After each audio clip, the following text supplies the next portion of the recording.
1 de abril de 2023 se llevó a cabo la caminata Tandil, del origen de las sierras a la actualidad. La caminata fue pensada como una experiencia que permite poner en perspectiva el tiempo de construcción de la ciudad actual en relación a la historia del planeta. Partimos desde el pie del Calvario, Avenida Monseñor de Andrea, y llegamos a Avenida Espora, donde está situado el hito del Bicentenario. El recorrido es una representación de una línea de tiempo que va desde los orígenes de las rocas de la Sierra de Tandil hasta el presente. A lo largo del trayecto y proporcionalmente al tiempo representado, se destacaron hitos a partir de una señalización del terreno. Te invitamos a que nos acompañes en este recorrido.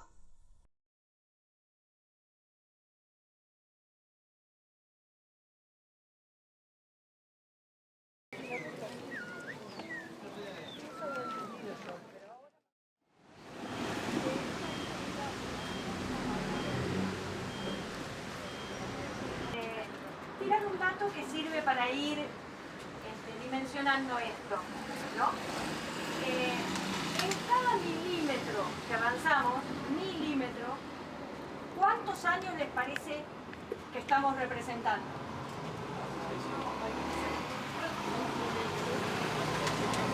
625 años. Bueno, ahora seguimos hasta que queda lejos.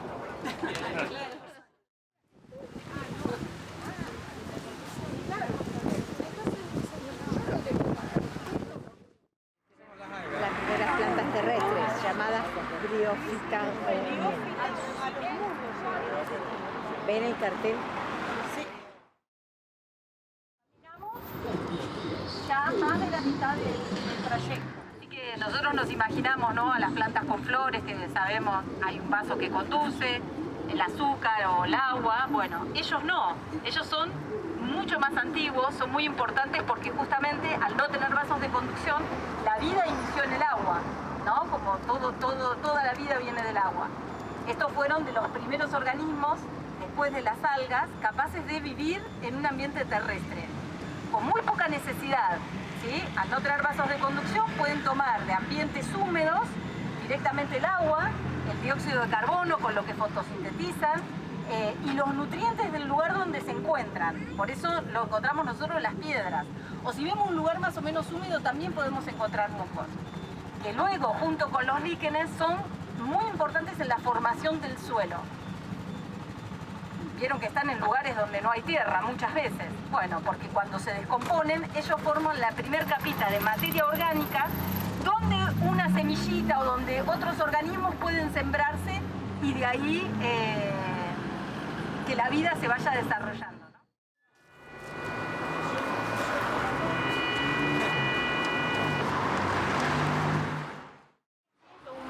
Un gran número de especies, que una proporción que supera el 50%. Entre 500.000 años y 1 millón de años, ¿no? Que ocurrió esta gran extinción que perdió el 70% de las especies. Siempre hay más de una versión, por eso una sola es difícil, pero podríamos decir que las extinciones que vamos a ver, que son 5, siempre lo que ocurre es, la causa es o un meteorito que logra. ¿Por qué un meteorito? Porque si es muy grande, levanta una cantidad de polvo muy grande que permanece en el aire, lo que ocurre es que cambia por completo el clima. Lo mismo pasa con grandes eventos volcánicos. Entonces, digamos que son de orden geológico o de orden externo, pero que todos tienen un efecto sobre el clima. Y lo que termina destruyendo o haciendo esa extinción masiva es el cambio del clima. Y acá, una cosa que es muy importante, para adaptarse hay una idea que es la de coevolución. Todos coevolucionamos. O sea, si el mundo cambia demasiado rápido, las especies tienen muy pocas chances de adaptarse, ¿no? Sobre todo porque para vivir tenemos que vivir juntos. Eso nos enseña la naturaleza, ¿no? Muchas especies dependen de que otras especies también existan. Entonces, cuando empieza a hacerse el dominó, digamos, de extinción, la que no se extinguió primero, luego va muriendo porque se pierde algo que era necesario, ¿no? Entonces, lo que quiero que quede acá, porque después tiene que ver con algo que sigue, es que estamos hablando de fenómenos que dentro de todo son rápidos para el planeta, pero en términos de nuestros, no está en términos humanos, estamos hablando de miles de años. Donde hacían los intercambios, poder lograrlo en su interior, ¿no? Entonces empezaron a aparecer, bueno, pequeños peces inicialmente o parientes de esos peces que desarrollaron extremidades caminadoras, bueno, anfibios.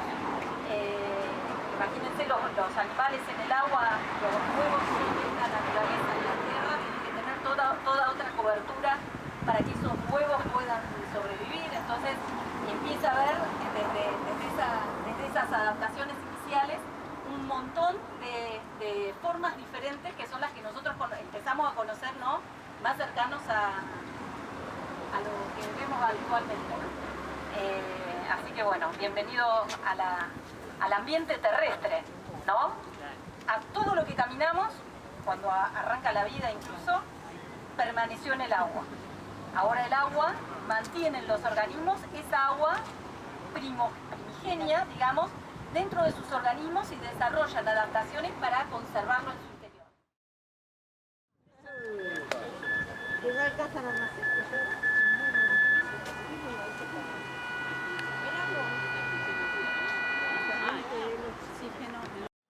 Estamos 335 millones atrás y que acá todavía estamos hablando de un supercontinente que a este le denominamos Pangea.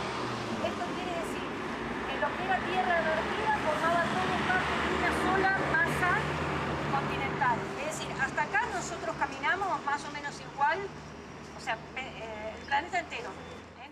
Bastante en poco tiempo es que todavía estábamos formando parte del mismo continente. En la separación viene de ahora en más. Y eso lo que quiere decir que estas rocas se van a encontrar en distintos lugares del planeta según las sucesivas divisiones, ¿no? En la práctica, como vamos a ver después, se encuentran también en todo lo que es Sudamérica y en África, pero por cómo se fue subdividiendo. Pero en este momento estaban todas en el mismo continente.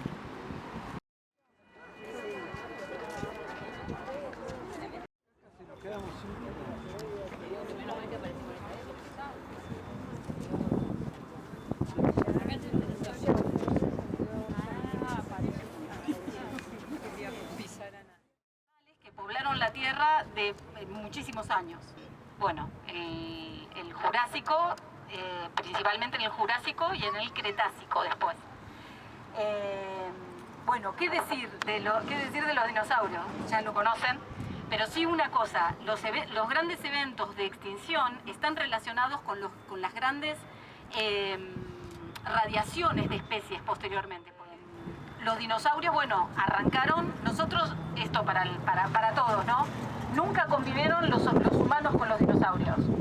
Jamás. Los humanos aparecen muchísimo después que estos grandes animales. Y bueno, hay una variedad increíble.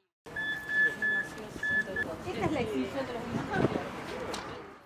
Parte de los dinosaurios, los más grandes, pero los que luego en la próxima extinción, que está muy próxima, ¿no? Se terminan de extinguir. Pero no se extinguen todos, porque lo que pasa es que nosotros acá hicimos un icono, le decimos dinosaurio, pero los dinosaurios fueron todos muy diferentes, de distintos tipos, muy grandes, muy pequeños, y lo que es muy loco para nuestra imaginación es que de los dinosaurios vienen las aves, muchas de las aves, ¿no? Entonces, esos dinosaurios que eran aviarios son los que consiguen superar, o sea, digamos, los que consiguen superar son en su mayoría aviarios. Aquí, claramente, es la parte que más cosas tenemos en común, porque claramente en Gondwana está lo que luego derivó en África. Entonces, hace 175 millones de años, nuestras sierras que quizás no eran con esta forma, pero sí podemos decir estas rocas, porque se van modificando a lo largo del tiempo, pero estas rocas formaban parte del continente de Gondwana. Las estructuras más como las conocemos ahora, ¿no? Gondwana se separa, Antártida por un lado, Hay zonas donde crece y zonas donde chocan las placas, y por eso tenemos, y unas van debajo de otras, que es por ejemplo el caso de la costa chilena, ¿no? Y uno dice, no, qué barbaridad, todo lo que se movió. Miren, 5 o 7 centímetros por año. Pero bueno, uno piensa, qué poquito, 5 o 7, pero el tiempo geológico es lo que tenemos. Estrategia para la naturaleza maravillosa, porque juntamente, como decía Boyana, nosotros coevolucionamos juntamente cuando aparecen las plantas con flores como una estrategia evolutiva de ellas para aumentar sus estrategias reproductivas y adaptativas también. Coevolucionan con los insectos, o sea, la aparición de plantas con flores y asociados los insectos que las polinizan, ¿no? Conjuntamente, así que es un evento ahí casi compartido de una asociación mutualista de beneficios mutuos. La estrategia de tener plantas con flores y que un ser que esté quieto a través de la estrategia de polinización, ¿no? Que el insecto lo pueda llevar a otro lugar y cruzar las gametas para especies que están fijas toda la vida, es una estrategia brillante, ¿no? Maravilloso. Hay insectos que polinizan muchas plantas diferentes y hay insectos que polinizan, son muy exclusivos, que polinizan una especie particular, y eso lleva muchos años de ajustes evolutivos entre la planta y el insecto. Entre la planta, no solo insectos polinizan, pero ahora pues estamos con los insectos, pero esa estrategia. Hay características de los lugares más fríos, lo que se da son flores que se dejan polinizar por varios insectos, ¿no? En lugares más tropicales hay una relación más finita, hay una especie para un insecto muchas veces, porque es más estable el ambiente. Nosotros, como una característica que solo la poliniza un bichito, son las orquídeas. En todo el planeta las orquídeas tienen esa característica de tener uno de los lo que serían los pétalos modificados, y esa modificación está asociada muchas veces al bicho que la poliniza, como una atracción hacia el bicho que la poliniza. Nosotros acá tenemos la geoblasta, es ¿la conocen? Sí. Algunos sí, otros no. Bueno, los que no, en una de las salidas primaverales siempre encontramos. En octubre. Sí. Es una orquídea verde, que es polinizada por un tipo de moscardón. No es la única orquídea que hay. Hay otras orquídeas también, locales. Son tan altas justamente porque tienen poca erosión, son muy nuevas. Es lo que contaba Ana, la placa del Pacífico se mete por debajo de la de Sudamérica, y ese choque por debajo hace que suba la cordillera de los Andes en todo América, ¿no? Es la columna vertebral de América. Para nosotros también es significativo porque, bueno, la piedra en sí, o sea, se levantó en este momento, es bastante nueva del terciario, pero los que andan por Patagonia, por ejemplo, el Canto Rodado es de origen de la cordillera de los Andes, y para nosotros, o sea, creó una diferencia altitudinal entre la cordillera y el Atlántico, digamos, que es parte del amontonamiento de los loes característicos de esta zona posterior, ¿no? Hasta antes de este momento, todo lo que es nuestra costa, donde hoy tenemos la cordillera de los Andes, en realidad era una zona baja, y gran parte de los sedimentos que luego la cordillera se hizo con sedimentos, no con un material volcánico que se enfría lentamente y demás. Entonces, esos sedimentos eran en gran parte marinos, por eso nosotros vamos a tener que en muchas de las culturas que viven en los Andes, tienen o son importantes los caracoles, ¿no? Y uno dice, ¿cómo llegaron los caracoles ahí? Y bueno, porque hubo una época que fue una gran cantidad de años, mucho más años de los que viene transcurriendo de ahí en adelante, ¿no? En que estuvo exactamente al revés. Digamos, si hiciéramos un corte de Argentina, en vez de estar como hasta ahora, estaría hundido, digamos, para el lado de lo que hoy es Chile, ¿no? Y por eso se juntó todo ese sedimento y después cuando se hace el choque entre las placas, se pliega y por eso tenemos, por ejemplo, el Cerro de los 7 Colores, ¿no? Porque lo que muestra que hay distintos sedimentos. Y también aprovechan, ¿no?, todos los ambientes diferentes y los recursos que hay. Y fíjense que entre los más antiguos que están tal cual eran los ancestros, tenemos a los peludos y las mulitas, ¿sí? Son de lo más viejo que vemos. Más que, claro, igual el tiempo de los criptodontes y los megaterios. Están allá, claro. Así que ellos están acá desde antes. ¿Sí? Desde antes. El megaterio es el oso de uñas largas y el criptodonte es como el peludo y la molita, pero gigante, ¿no?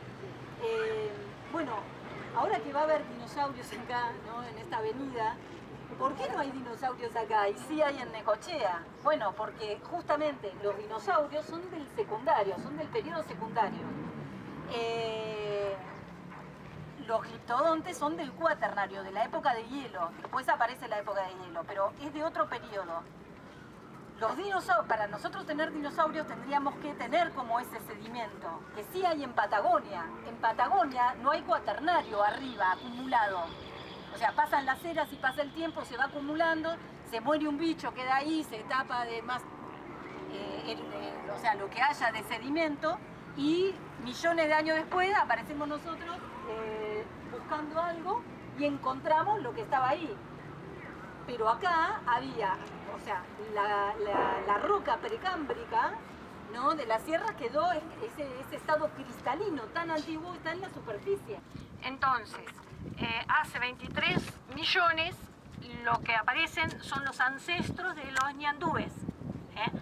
Obvio que el ejercicio que nosotros queríamos proponerle era básicamente ver cómo fue evolucionando el tiempo. Ahora lo vamos a intensificar a eso, pero lo que les quería decir que no es que elegimos los hitos nosotros solamente.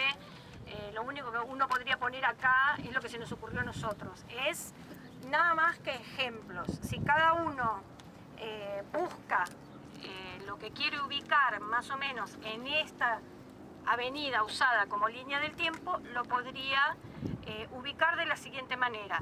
Va al final, que es donde vamos a ir ahora, previos unos hitos, y de ahí cuenta si fueron tantos millones de años. Uno, o sea, simplemente hace la cuenta con la proporción. 625 años es 1 milímetro, ¿no? La distancia que le dé hacia allá es el momento en que tendrían que marcar lo que quieran marcar. Dicen que aparecen en la Tierra los humanos, o sea, los antecedentes del humano que empiezan a tener características que hoy reconocemos como humanos. No es que aparece directamente lo que hoy conocemos como ser humano. Venimos del Homo sapiens, por ejemplo, ¿no?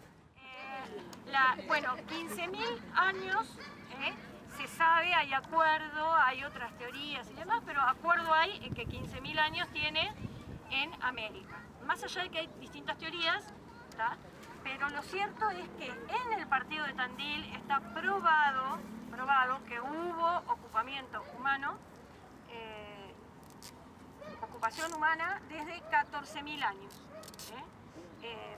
Así que sobre eso, el otro día hicimos una charla y la vamos a publicar en la brevedad, así que después lo invitamos a, cuando esté, lo publicamos en las redes y lo miran, lo que está magnífico, como está contado por una arqueóloga y Rocho Torres, que sabe muchísimo, y una comunidad de pueblos originarios. Empezamos a pensar, bueno, en el último milímetro tenemos 625 años, es decir, que el bicentenario, ¿dónde está? Está dentro de ese milímetro. Está dentro de ese milímetro. Entonces, ¿cómo podremos representarlo? En realidad nosotros acá tendríamos que ver en 1 milímetro, mirar con una lupa que aumente muchísimas veces para ver lo que entra en esos 625 años que estarían todos amontonados en ese milímetro. Si uno hace un Excel, una planilla, hace una planilla con 625 filas, ¿no? Me empieza a pensar, bueno, ¿qué voy poniendo en esto? ¿No? Entonces empezamos el año, digamos, sería 1398. El año que empieza en ese milímetro es el año 1398. Imagínense que en 1440 se inventa la imprenta.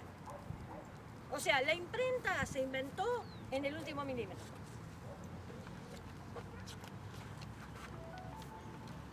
La conquista de América se hizo en ese 1500. Leonardo da Vinci terminó la Gioconda. Después le pasamos al que quiera y le van poniendo lo que les gusta a ustedes, lo van ubicando, ¿no? En 1609, Galileo Galilei perfecciona el telescopio y hace grandes avances en astronomía. Estamos hablando de Galileo Galilei, que lo ubicamos re lejos, bueno, está en el último milímetro en esta línea del tiempo, ¿no? Bueno, y si nos vamos acercando, lo que nosotros tendríamos que pensar es que en esos 625 años dentro del milímetro, ¿no? La explotación de las canteras con grandes explosivos, no la de los picapedreros, pero sí la de grandes explosivos, empezó hace unos 50 años, entre 50 y 60 años. Antes de eso fue artesanal, manual artesanal, o fue de los picapedreros. O sea, ustedes en 1970 en Cerro Leones había un cerro todavía. Hoy vamos, están las cavas y el 70 no es hace tanto. Bueno, en el 70 estaba el cerro. Si lo miramos en términos de lo que tardó en construir y en mantenerse cada cosa de lo que hoy estamos viviendo, ¿no? El tiempo en el cual lo estamos destruyendo es enormemente veloz, ¿no? Las construcciones sobre las sierras, acá lo anotamos, el primer country se construye en 1993. O sea, estamos hablando hace 30 años. O sea, 30 años que a su vez, ¿cuánto es dentro de ese milímetro? ¿No? Y fíjense todas las cosas que pasaron en esa dimensión de los 30 años, los 40. En 1994 el primer organismo genéticamente modificado llegó al mercado, ¿no? Un tipo de tomate. A nivel mundial, Bueno. El primer cultivo transgénico en Argentina en 1996. En el 2005 tenemos el plan de ordenamiento territorial, ¿no? En el 2010 la ley de paisaje protegido. O sea, no es que solo hay cosas que han sido destructivas. Lo que pasa es que las que no han sido destructivas no están suficientemente vigentes. No se respetan. Hay que hacer que estén vigentes, ¿no? Entonces, otras cosas que hemos puesto, fíjense acá, ¿qué está en el último milímetro? Están las dos guerras mundiales, está la guerra de Malvinas, está la bomba atómica, es decir, todos esos acontecimientos que si a cualquiera le preguntamos, bueno, escribime 10 cosas, 10 hechos muy importantes, ¿no? Seguramente esos 10 hechos que se acuerdan estarían en ese último milímetro. No, cuando hablamos del cambio climático, por ejemplo, que hay gente que dice, no, pero siempre hubo enfriamientos, glaciaciones, periodo de calentamiento. Sí, pero hubo grandes extinciones y eso llevaba miles de años. Y nosotros, un hecho que es fundamental, que está en ese último milímetro, es la revolución industrial. Y ya llevamos 1,5 grados de aumento de la temperatura que cambia por completo los fenómenos físicos, ¿no? Entonces por eso estamos viendo lo que vemos ya. Y en menos de 50 años ya estadísticamente se ha comprobado cuánto ha cambiado para mal el cambio climático, que coadyuva a que desaparezcan especies y nosotros mismos, ¿no es cierto?, enfermarnos. Alguien se puede adaptar a un cierto ritmo. Ahora, si el cambio es tan rotundo que no me da tiempo de adaptarme, ahí viene cuando eso es un concepto que es fundamental, el tema del tiempo. Por eso nos pareció que era bueno hacerlo, sobre todo en un momento que estamos celebrando. A mí me parece que está bien que una comunidad haga lo que quiera para festejar los 200 años o lo que fuera. Lo que no me parece bien es que se invisibilicen muchas otras cosas, ¿eh? O sea, Tandil era Tandil mucho antes de que viniera el fuerte, y Tandil es Tandil por las sierras que tienen 2.200 millones de años, ¿tá? No somos Tandil desde hace 200 años, somos desde hace